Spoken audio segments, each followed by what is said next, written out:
आप सभी को कृष्ण जन्माष्टमी की हार्दिक शुभकामनाएं। जय श्री कृष्ण जी की जय हो, श्री राधा जी की जय हो। मैं आप लोगों को कृष्ण जन्म की कथा सुनाती हूँ। द्वापर युग में भोजवंशी राजा उग्रसेन मथुरा में राज्य करता था। उसके आततेय पुत्र कंस ने उसे गद्दी से उतार दिया और स्वयं मथुरा का राजा बन बैठा। कंस की एक बहन देवकी थी, जिसका विवाह वासुदेव नामक यदुवंशी सरदार से हुआ था।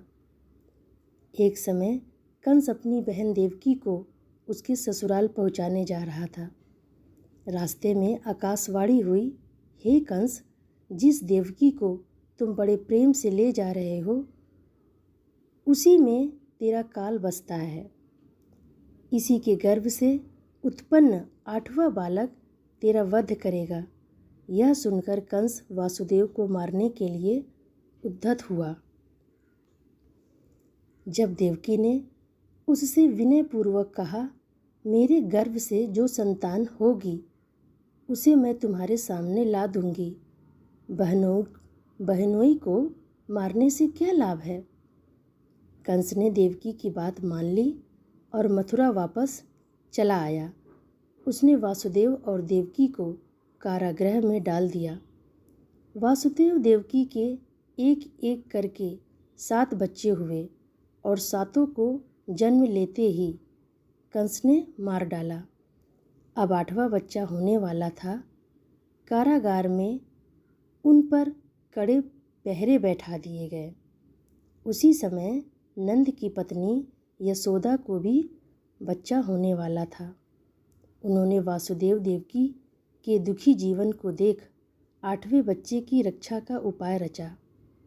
जिस समय वासुदेव देवकी को पुत्र पैदा हुआ, उसी समय संयोग से यशोदा के गर्भ से एक कन्या का जन्म हुआ, जो और कुछ नहीं, सिर्फ माया थी। जिस कोठरी में देवकी वासुदेव कैद थे, उसमें अचानक प्रकाश हुआ और उनके सामने शंख, चक्र, गदा, पद्म धारण किए चतुर्भुज भगवान प्रकट हुए। दोनों भगवान के चरणों में गिर पड़े। तब भगवान ने उनसे कहा, अब मैं पुनः नवजात शिशु का रूप धारण कर लेता हूँ।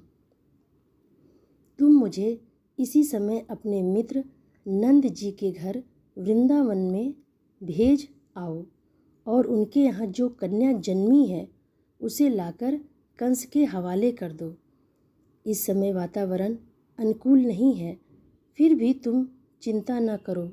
जागते हुए पहरेदार सो जाएंगे, कारागृह के फाटक अपने आप खुल जाएंगे और उफनती अतः यमुना तुमको पार जाने का मार्ग दे देगी। उसी समय वासुदेव नवजात शिशु रूप श्री कृष्ण जी को सूप में रखकर कारागृह से निकल पड़े और अथाह यमुना को पार कर नंद जी के घर पहुँचे। वहाँ उन्होंने नवजात शिशु को यशोदा के साथ सुला दिया और कन्या को लेकर मथुरा आ गए। कारागृह के फाटक पूर्ववत बंद हो गए।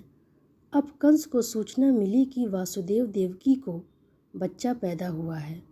उसने बंदीगृह में जाकर देवकी के हाथ से नवजात कन्या को छीनकर पृथ्वी पर पटक देना चाहा, परंतु वह कन्या आकाश में उड़ गई और वहाँ से कहा, अरे मूर्ख, मुझे मारने से क्या होगा।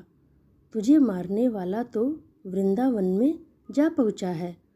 वह जल्द ही तुझे तेरे पापों का दंड देगा। तो ये थी मेरी भगवान श्री कृष्ण जी की जन्म की कथा, जो आप लोगों को सुनकर पसंद आएगी। जय श्री कृष्ण जी की जय हो, श्री राधा जी की जय हो, ठाकुर जी की जय हो।